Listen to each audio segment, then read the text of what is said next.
नमस्कार। जिज्ञासा भी कैसी कैसी। जिज्ञासा अच्छा सुंदर शब्द, मन में उमड़ते अनेक विचारों का एक शब्द, या फिर इसी जिज्ञासा में तैरते अनेक विचार। सभी की मन की बात कर रहा हूँ, मेरे मन की बात नहीं है ये अकेले, सभी की मन की बात है। क्या क्या नहीं करवाती है जिज्ञासा। किसी को परमार्थ के दर्शन, किसी को साक्षात्कार करवा देती है, किसी को तख्ते ताज दे देती है, किसी से चोरी करवा देती है। कोई बस सिर्फ मजाक बनाने को दूसरे का सिर्फ इसलिए जानने की इच्छा रखता है। अनेक प्रकार की होती है ये जिज्ञासा। कुछ जानने के इच्छा को ही जिज्ञासा कहते हैं। अड़ोस को पड़ोस के जानने की जिज्ञासा, गरीब को अमीर को देखने की जानने की जिज्ञासा, क्या है सही मायनों में ये जिज्ञासा। शायद अधिकतर आज के समय पे दूसरों को जानने की इच्छा प्रबल है, सिर्फ खुद को छोड़कर। जिज्ञासा जन्म लेती है अपने मन में, लेकिन जानने की जिज्ञासा है दूसरों की। बड़ी गलत बात है। खैर, जिज्ञासा जन्म लेती है अपने मन में, शुरुआत अपने मन से होती है। जिज्ञासा अपने लिए होनी चाहिए, लेकिन 70% ऐसा होता नहीं है, क्योंकि कोई क्या कर रहा है, क्यों कर रहा है, ये जानने की जिज्ञासा प्रबल है।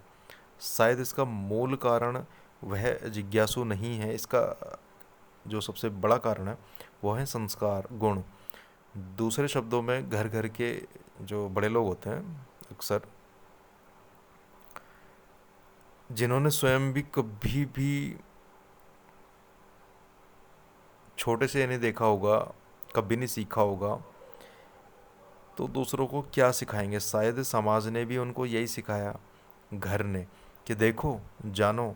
दुनिया को नहीं देखोगे तो क्या जानोगे, दुनिया से नहीं सीखोगे तो क्या सीखोगे। बाहर सीखने के लिए कुछ है ही नहीं। लेकिन फिर भी किसी को अपना ही अगर पता नहीं होगा तो वो दूसरे के बारे में ठीक ठीक क्या जानेगा। ठीक ठीक छोड़िए, 10% आकलन अनुमान करना भी बड़ा कठिन है।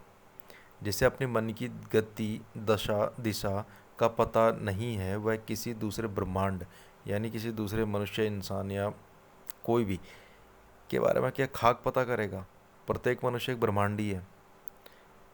क्या खोजेगा वो, जिसको अपनी चेतना से ज़्यादा दूसरों पे या दूसरे के बारे में जानने की इच्छा ज़्यादा होगी, तो वो क्या जानेगा। कुछ नहीं, सिर्फ कमियां, इसके अलावा कुछ नहीं। क्योंकि ये सब खोजने वाले के अंदर ही है। जो कमियां दूसरों में ढूंढता है, वो कमियां उसके अंदर खुद होती हैं। यही तो है। एक जिज्ञासु ऐसा भी होता है कि जिसमें चेतना आधी होती है, अचेत होता है। इन्हीं लोगों के द्वारा, कुछ लोगों के द्वारा उनको चतुर चालाक कहा जाता है आज के टाइम पे, जबकि नंबर 1 टाइप के होते हैं वो मूर्ख। क्योंकि उनके अंदर रुचि वही है, गुण वही है, संस्कार वही है। जो वो देखते हैं उनको वही दिखाई देता है जो उनके अंदर होता है। खैर, एक होता है कि, लेकिन जो चेतन बुद्धि वाले लोग होते हैं, सचेतन बुद्धि वाले लोग होते हैं, मूर्ख लोग उनसे कभी छिप नहीं सकते। दूसरे जो जिज्ञासु होते हैं वो बड़े अच्छे होते हैं। दूसरे जिज्ञासु वो होते हैं कि जो सबसे पहले मैं कौन हूँ, मैं क्या हूँ, मैं कैसा हूँ की जिज्ञासा रखते हैं, और सवाल भी अपने आप से करते हैं। फिर जाके कहीं वो दूसरों की कमियों को ठीक करते हैं, जानने के बाद, वो भी ठीक से परखने के बाद। वैराग भी एक प्रकार का जिज्ञासा ही है। मोह त्यागना भी एक जिज्ञासा ही है, या फिर मोह का त्याग एक नई जिज्ञासा ही है। जिज्ञासा कैसी भी हो, कहीं भी हो, कुछ भी हो, कभी भी आ सकती है। लेकिन उसके पूरे होने के लिए सबसे पहले ध्यान।